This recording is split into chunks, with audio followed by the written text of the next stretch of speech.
There is a single, almost inaudible second buried somewhere in the broadcast of this episode, a second the editors almost did not keep, where every scientist standing inside the trailer at Skinwalker Ranch stops breathing at the same instant. The drill bit had been pushing through ordinary Utah sandstone for nearly 30 feet when the resistance underneath it suddenly changed character. Not the slow drag of harder rock, not the stubborn slide of compacted shale, not the kind of friction a drilling operator learns to read from his fingertips in his first year on a rig. The bit stopped, mid-rotation, as though it had just hit a closed door. That is the second this episode now exists to preserve. Because what happened in the silence after the bit died is the reason a decade of fieldwork, an entire property purchase, and 3 careers of methodical instrumentation have been retroactively justified. In that silence, Travis Taylor's command monitor spiked past every threshold the team had pre-programmed for the day. Eric Bard whispered a sentence he would later refuse to repeat for camera. Brandon Fugel, for the first time in almost a decade of running the Skinwalker Ranch investigation, quietly considered asking the drillers to pull the bit back up, and buried 6 feet beneath one of the most studied parcels of land on the planet. Something nobody can fully explain began, very politely, to announce itself. That is what this episode is really about. Not a recovered sample, not a new frequency on a graph, not another pretty frame of the Utah sky at dusk. This episode is about the moment the Skinwalker investigation stopped being a hypothesis and became, quietly, calmly, under the eye of 3 men who had spent years refusing to use the word. Case file. And the question every viewer has been carrying since they pressed play is the question the episode refuses, almost theatrically, to resolve. What exactly did the drill find at the bottom of that hole, and why did everything on the property behave as if it had been waiting for them to find it? That question is going to stay open for every remaining minute of this breakdown, because the answer is not in the lab. The answer is not in the data. The answer is in the way 3 men, each of them rigorously trained, each of them publicly skeptical, each of them accustomed to defending themselves against an audience that does not want to believe in something they cannot name, walked out of the trailer that evening and let the camera see the look on their faces before they got back to work. To understand why the silence mattered, you first have to understand what the team was drilling into, and what the locals on the Uinta reservation have always, very deliberately, refused to walk onto in the first place. Long before any spectrometer rig ever rolled onto the property, before the helicopters began circling the basin, and before Brandon Fugel ever signed a deed on the surrounding 512 acres, the upper rim of this mesa was treated like a crime scene. It still is. The Ute oral tradition does not merely warn people away from the formation. It names the rock, it describes the rock's behavior, it assigns the rock a kind of moral weight, a memory, a presence, and refuses to give the team any practical access to the cap. Fugel owns everything around the mesa. He owns the pastures, the runways, the homesteads, the access roads, the entire perimeter of the property. He does not own the very top of that mesa, and that exception is not a legal technicality that fell out of a parcel map somewhere. It is a boundary that came pre-installed, drawn in by people whose knowledge of this land predates every survey, every satellite image, and every technician the Skinwalker team has ever flown in. When the team began mapping the subsurface with ground-penetrating radar during the earliest seasons of the investigation, what showed up on the screen was the moment this file truly became what it is today. A buried object, geometrically perfect, lying in a stratum that should have been geologically random. The early GPR return did not show a smooth density gradient. It did not show a smear. It showed an edge, a clean, deliberate, right-angled edge, buried in sediment that has been undisturbed for tens of thousands of years. Eric Bard looked at that early GPR return and flagged it the same week. He did not say what it was. He did not need to.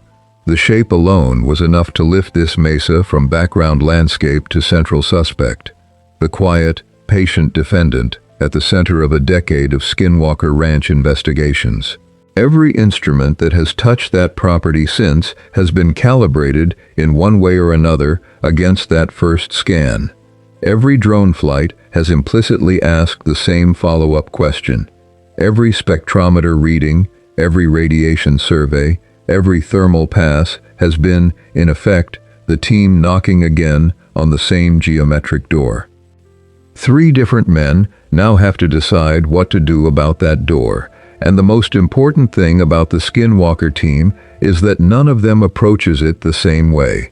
Dr. Travis Taylor treats the Mesa like an engineer dismantling a hostile machine. He wants measurements. He wants frequencies. He wants the cleanest possible data set, and from that data set he will reverse engineer what the machine is doing, what it is built from, and what its operational logic is. He is uncomfortable with mystery as a final state.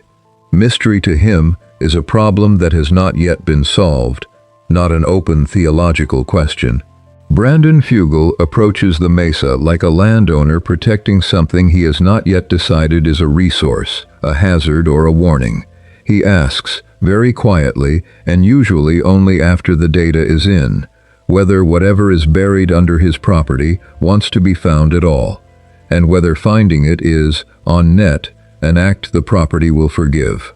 Eric Bard approaches the Mesa like a forensic analyst cataloging evidence the universe is not supposed to permit. He does not theorize. He catalogs the temperatures, the electromagnetic fluctuations, the triangulation data, the sensor irregularities, the baseline deviations that have nothing in the surrounding environment to explain them, the thermal anomalies that arrive on cue, the signal patterns that match no commercial telemetry. Bard is the most patient of the 3, and also the most dangerous to whatever is buried underneath him, because patience is what surfaces things the loud operators miss. The room those 3 men share inside the command trailer at Skinwalker Ranch is, in effect, a single ongoing argument about what is happening 30 feet underneath them.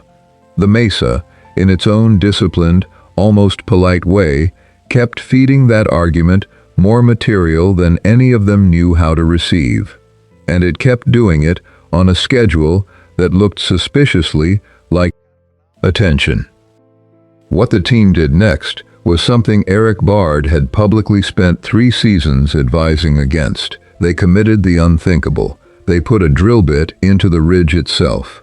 The team positioned the borehole on what years of ground-penetrating radar and successive subsurface scans had identified as the shallowest point of the buried architecture, locked a downhole camera to the bit, and began pushing the rig vertical into the formation.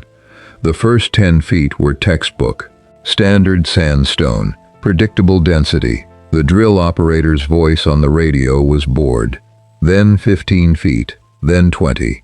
At 28 feet, the drill operator's voice changed register, and you can hear it on the audio if you listen carefully. The bit had not slowed because it had hit harder rock. It had jumped. Laterally, a small but unmistakable lateral deflection that no ordinary stratum should have produced without an underlying void, a fault line, or a deliberate manufactured interface. The downhole scope lost visibility as drilling mud flooded the camera, and the operator's headset filled with the kind of acoustic scratch a bit makes when it briefly slips off a hard edge. And then Travis Taylor's spectrum analyzer locked, a concentrated 1.6 gigahertz emission, rising vertically from directly beneath the bit, perfectly timed with the lateral slip, perfectly aimed. Eric Bard was watching that signal arrive through the fiberglass core barrel at the surface, and his lips moved before his microphone channel was even hot. 3 words, spoken softly enough that only the camera operator standing 2 feet from his shoulder caught them the first time. "That's not us." 3 words the show would later edit, but not before the live capture was already in the can. There was nothing on the property licensed to broadcast at 1.6 gigahertz. There was no commercial telemetry, no military band, no civilian signal generator operating anywhere near that frequency. There was nothing in the team's prior 3 seasons of baseline data to suggest any device inside or beneath the Mesa had ever used that precise frequency band. And yet there it was, a clean, concentrated, vertically polarized pulse, behaving as if it were rising through the rock because something under the rock wanted it to. Then the drill hit harder resistance. Then it hit harder resistance still. Then it struck what every readout in the trailer began to agree was a wall so dense and so geometrically consistent that the tungsten drill bit left a small, polished mark on it instead of the other way around. Travis Taylor's face, in the freeze frame from that moment, is the face of an engineer realizing he is no longer in his lane. He is not performing surprise for camera. He is not narrating his own reaction. He is staring at the readouts because the readouts are not behaving like anything his training has taught him to expect. The core that came back up was not sandstone. It was not granite. It was not fractured, weathered, or stratified. The edges that came out of the core barrel were machine tolerance clean, the kind of clean that does not occur in nature, that does not occur in sedimentary geology, that does not occur in any rock formation exposed to millennia of subsurface pressure. No oxidation, no rust, no mineral weathering that any compound on the terrestrial periodic table would have produced after even 10,000 years underground. The density signature Eric Bard's instrumentation logged did not match any rock, alloy, ceramic, or composite the survey team's reference library had been preloaded to test for. The team had to extend the database twice during the afternoon, in real time, just to keep the spectrometer returning a numerical result at all. What the drill had hit, in plain scientific language, was something the periodic table, at least the parts of it the team had physically brought to the site, could not comfortably account for. The lab results arrived the next morning, and they were worse than the field results. Inside what should have been a plain, unremarkable sandstone matrix, the kind of matrix that anyone with a geology degree could identify by sight from across a parking lot. Eric Bard's spectrometer identified trace elements arranged with a regularity geology does not produce. Layered nickel alloys in lattice patterns more consistent with engineered composites than mineral deposition. Sintered metallic dust, distributed through the sample with the kind of grain size uniformity you would only expect from a controlled industrial process running inside a sealed environment. Composition signatures consistent in some readings with man-made manufacturing, and in other readings with manufacturing methodologies the team's reference libraries did not even contain a label for. The forensic analogy Bard himself uses, in the scene where he walks the lab data out for Fugel to review, is the analogy you should hold on to. It was a fingerprint lifted from a locked room. The evidence inside the core had not fallen there. It had not washed there. It had not been deposited by groundwater, by wind, by tectonic action, by any of the slow natural mechanisms the team's geology consultants had pre-authorized as plausible. It had been placed deliberately, with intent, with a kind of precision that does not occur in geology, because geology is not in the business of precision. Geology is the business of accident. Whatever this sample contained was not an accident. Travis Taylor's voice drops in the next scene, and the change in register is what tells the viewer the team has graduated from data collection into something they will not, yet, publicly name. He is sitting across from Brandon Fugel at the command desk, and he is being more careful with his sentences than he has ever been on this property. He will not say the words non-human. He will not say the word craft. He will not say the word origin.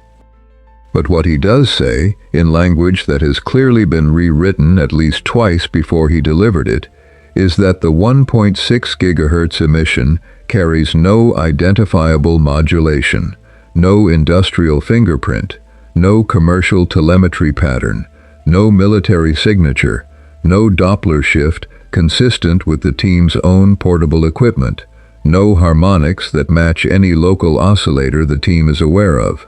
It is, in his careful phrasing, a signal without a source no one at Skinwalker Ranch will sign their name to, and it is broadcasting up through a wall of engineered material that has no business being beneath an unremarkable patch of Utah scrubland beneath any paradigm, not geological, not archaeological, not military, not civilian. The Mesa, in this scene, stops being a location on a map. It becomes the broadcaster. It becomes the seat of something. Travis Taylor looks at Brandon Fugel. Brandon Fugel looks at the floor. Eric Bard keeps his hands on the keyboard and does not look up. What happens after that is the emotional hinge of the entire episode, and the director holds on it longer than he usually does. Brandon Fugel, the ranch's owner, the silent authority behind every line of investigation this team has ever drawn, reaches the threshold of the command trailer and quietly, almost domestically, asks whether the team should stop. He is not angry, he is not excited. He is asking, in the same tone, a homeowner asks the contractor whether the foundation work should pause for a week, whether to keep drilling into something that has already returned impossibilities. The conversation that follows between the three of them is not loud. It is not theatrical. It is not dramatic in the way reality television has trained its audience to expect. It is almost emotionally restrained. Travis explains why the rig should keep going, and his reasons are technical. There are more strata beneath this wall, more frequencies to chase, more chance to recover a usable downstream sample. Eric explains why the rig should stop, and his reasons surprise both of them. They are not budget reasons. They are not reasons of crew safety. They are reasons that begin, in his careful phrasing, with the word response. The Mesa has, in the team's own data, been responding to their presence for years. It has responded to aircraft. It has responded to radiation surveys. It has responded to specific instrumented flyovers in ways the dataset cannot fully explain. And now, today, it has responded to a drill bit by emitting a frequency and revealing a buried object whose geometry no natural process can account for. Whatever is happening inside that wall is not, Eric quietly says, blind to the team. The cost-benefit calculus playing out under the fluorescent lights of that trailer, in other words, is not a calculus of science versus money. It is a calculus of three men deciding whether to keep knocking on a door that has, with great politeness, started knocking back. The morning after, the math everyone has been running for 10 years has to be redone. Every prior theory carried in the Skinwalker Ranch file, the underground lake model, the wormhole corridor hypothesis, the long-running UAP transit corridor carried since Season 1, has to be reconsidered in light of a single, recovered piece of engineered material. The underground lake model cannot account for machined edges. The wormhole model cannot account for layered nickel. The transit corridor model cannot account for a 1.6 gigahertz signal that arrives from a buried object whose composition matches no known terrestrial reference, and whose emission signature suggests an internal power source the team has not yet been able to characterize. What the Mesa has now invalidated, and what it now supports, and what it has quietly opened that nobody on the team is prepared to defend publicly, all of that has to be carried forward into every future investigation on the property. When you follow the domino logic forward from the recovered core, all the way back out to the earliest UAP sightings, all the way out to the livestock mutilations that first put the property on the paranormal map, all the way out to the recurring radiation spikes that have prompted entire dedicated seasons of follow-up fieldwork. One buried object, 6 feet thick, has begun quietly to redact. A decade of conclusions about this property, and the redaction is not yet finished, because the object is still there, the wall is still there, the signal is still there. The mesa still contains material beneath the object the drill hit. The 1.6 gigahertz signal is still on the monitor as the sun comes up over the Uinta Basin.